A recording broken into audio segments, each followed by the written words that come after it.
Hey, everybody. Welcome back to another episode of Tech Talk. Today, I'm joined with a former colleague and next door neighbor, Jane Hahn at Walnut High School. Jane, thanks for being here today. Why don't you go ahead and take a second and tell us how you ended up at Walnut Valley?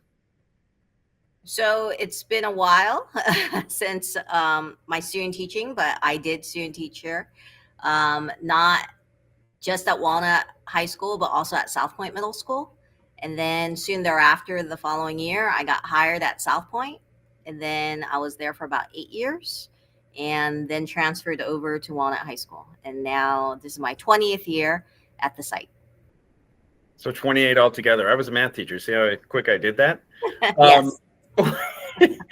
What was it like? I know this probably wasn't a planned question, but what was it like coming from the middle schools to the high school?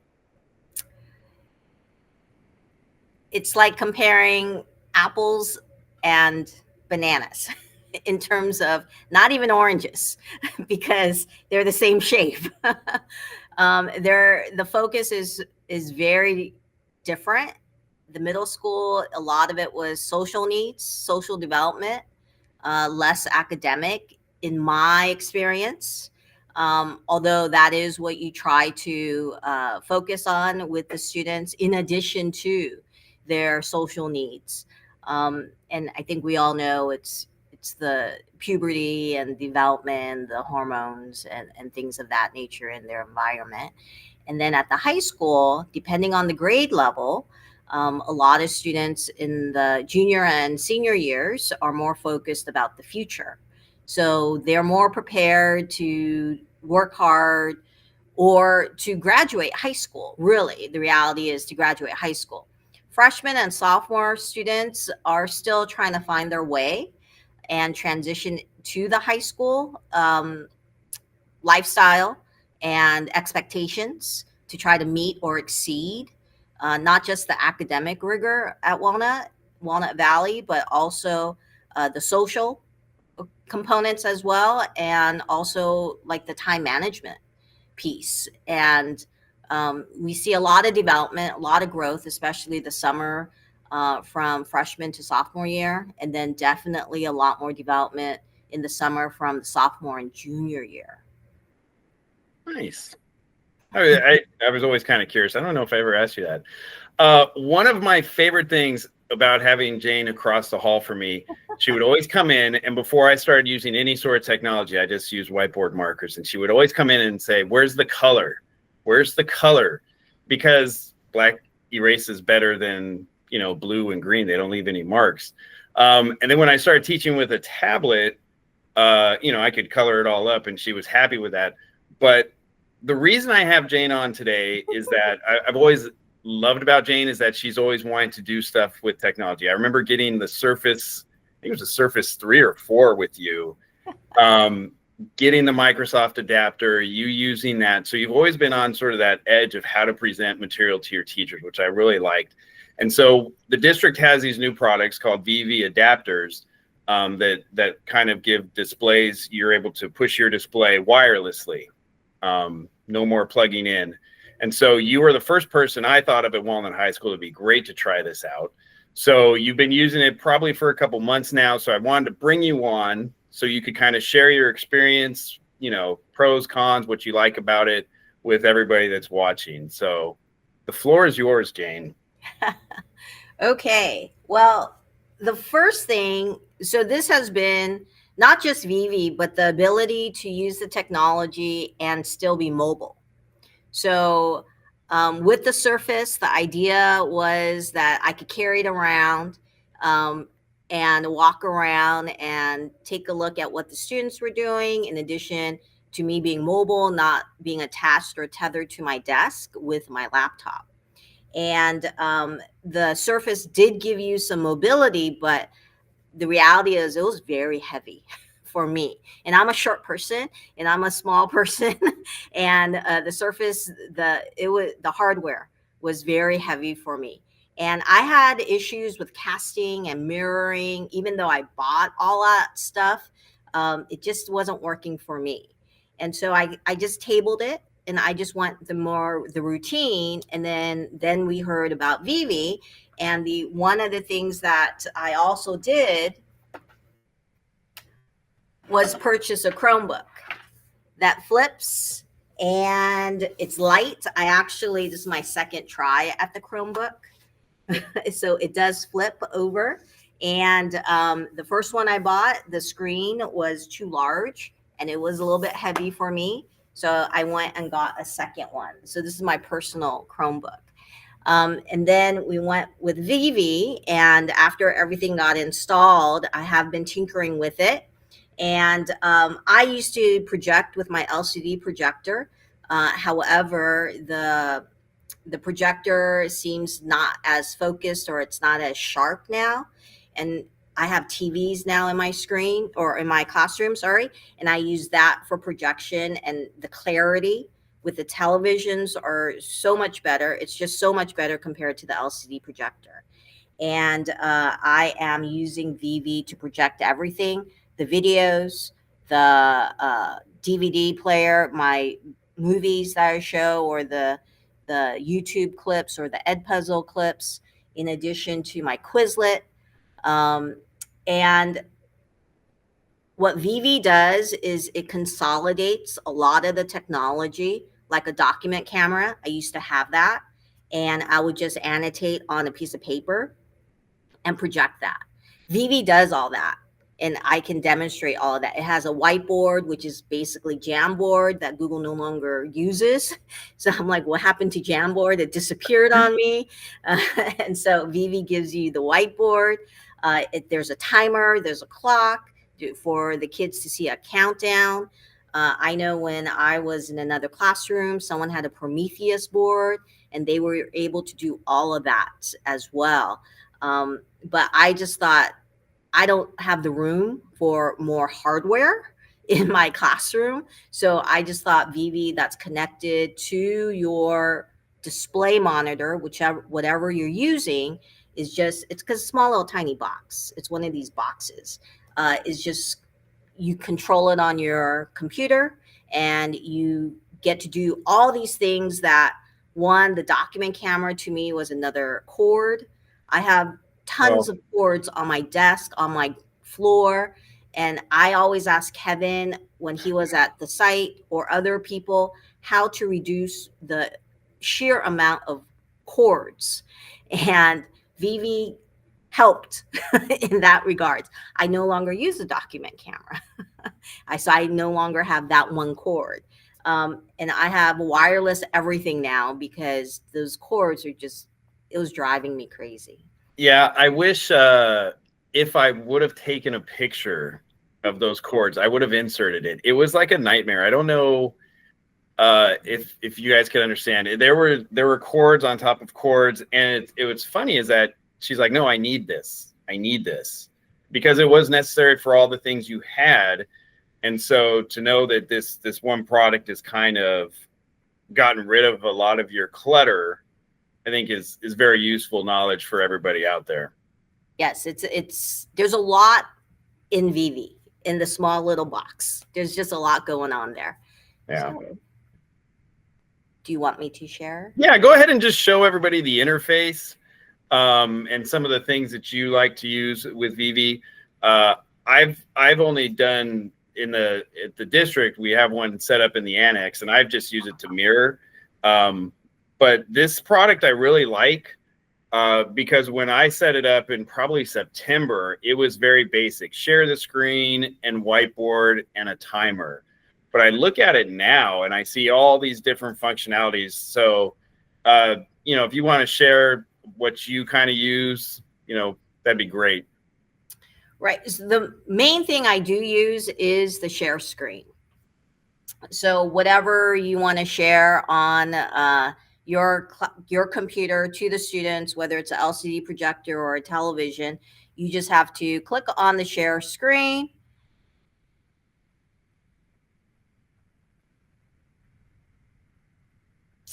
And this is projected. So you do get a toggle at the top, and you can hide it as well. So even though the students right now will see this, if you hide it, disappears, and then you just click on your app, and then pops up again. Okay, right So, there. I mean, a lot of our sites have the Microsoft adapters, and I can't get that thing to hide. And maybe somebody's gonna be like in the comments, just say, well, you're supposed to do this, but I never have been able to hide it. You kind of have to drag it when you access the tabs on top. So I love that feature. and there are other things with volume. If you just extend it, the toggle piece. Once again, there's a lot going on with Vivi, and you can stop with your stop sharing with the stop. You can pause, and then it freezes. The screen freezes, and then you could do whatever you need to do on the computer without the students seeing what you're doing. If you need to change, edit, bring up something else. There is the annotate, and as a history teacher, I do maps quite a bit, and that's actually the need for the document camera, that I would write on the maps, and then the students can see what the map looks like. And the annotation feature, let's just say I had a map right here. You could just write on it, and then it's all displayed. There is different settings, kind of like Cami as well. And it's just great. So I actually have issues with Cami. Sorry.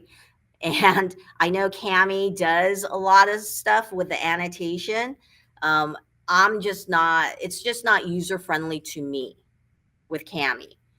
So I do like the annotation feature with this. You could text, type in, and then erase everything and so on. So you do have the toggle on the bottom for the annotation. And then when you get out, you just click back, and then I clear it.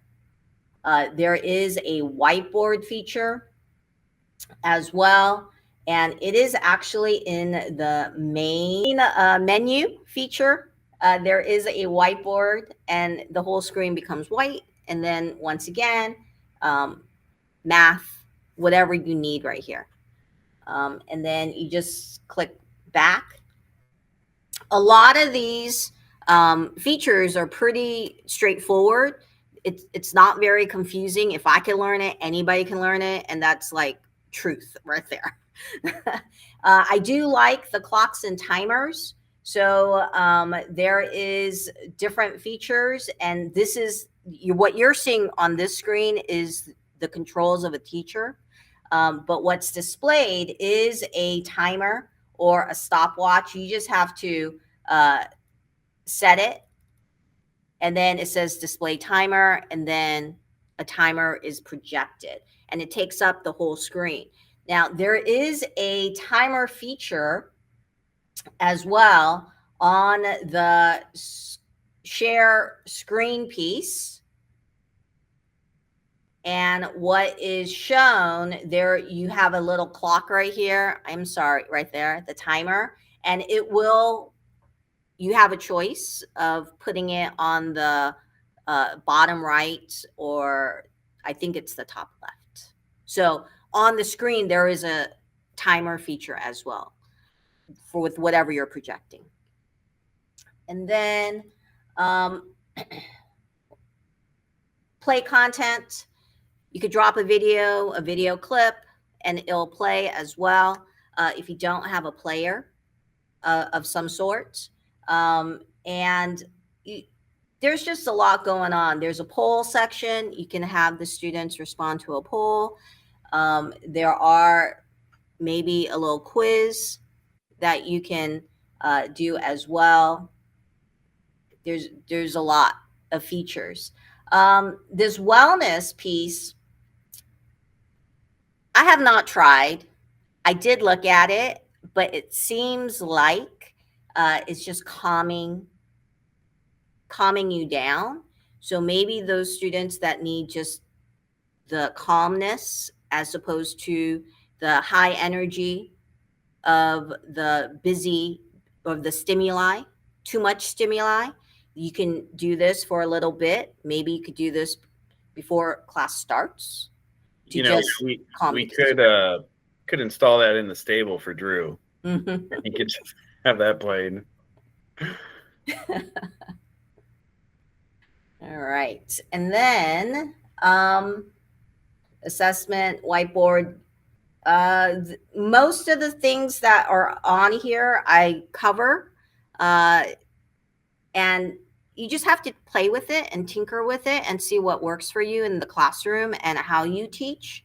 I do feel good about Vivi.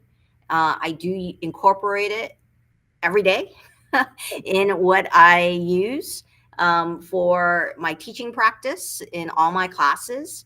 As in addition to other features I use like Edpuzzle and the students use Kami, I use Quizlet quite a bit. I'm still trying to figure out Blue Kit, still trying to figure out Game Kit, and all So, these other so things.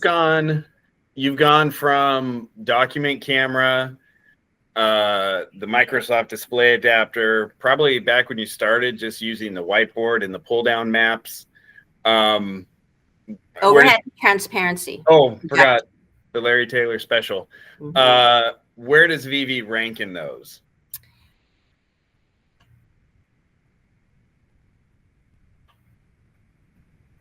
It's pretty good. I would say this is the one that does everything I need it to do. I've been teaching for 28 years, and so I don't know how much longer I'm teaching, but unless they come out with something extraordinary, I think for a high school teacher in my department, this covers all the bases. I also like the fact that you got a device that's light enough for you to carry around, because when I was using, I had a Samsung tablet, and it was super lightweight, and it just, the mobility part, you're right. You have to have a device that's light enough for you to carry around. Right. So second Chromebook now. The first one. The first one I think was like a 15-inch screen, 15, almost 16. Yes. Yeah. Not realizing not that practical in the classroom. Yeah.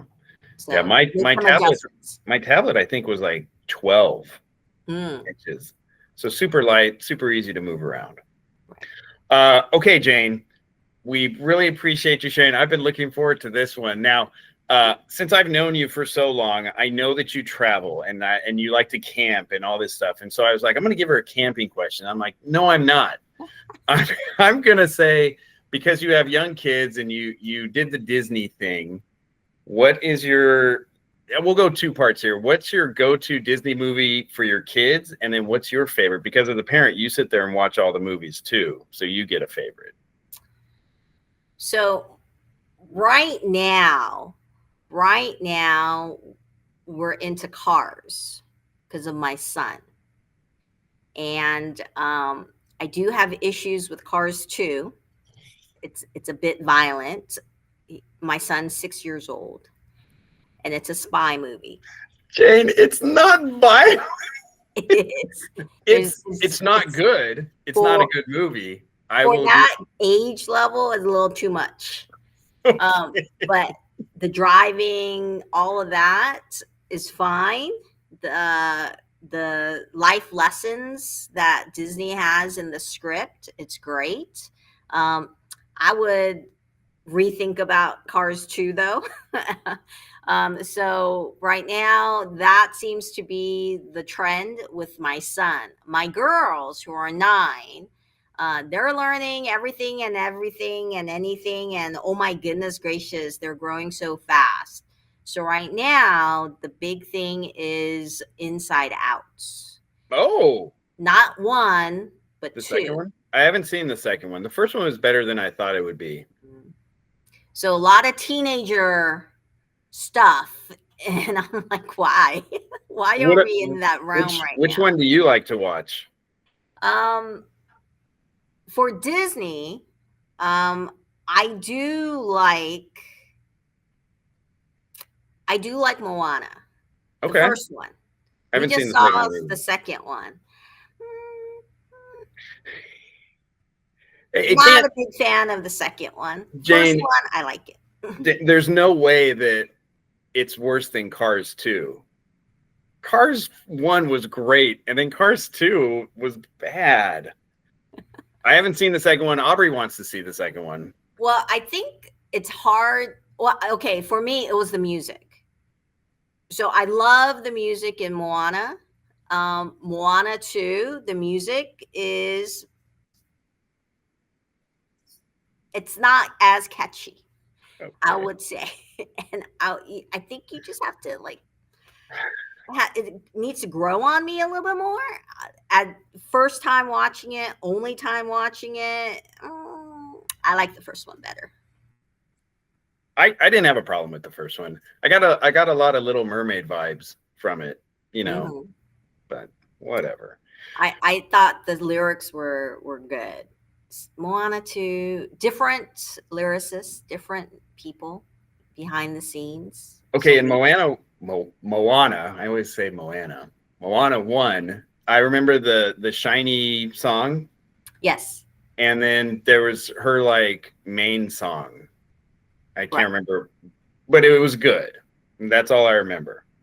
Right. I would not be able to tell you any songs in 2. Oh. Yeah. I was a little bit okay.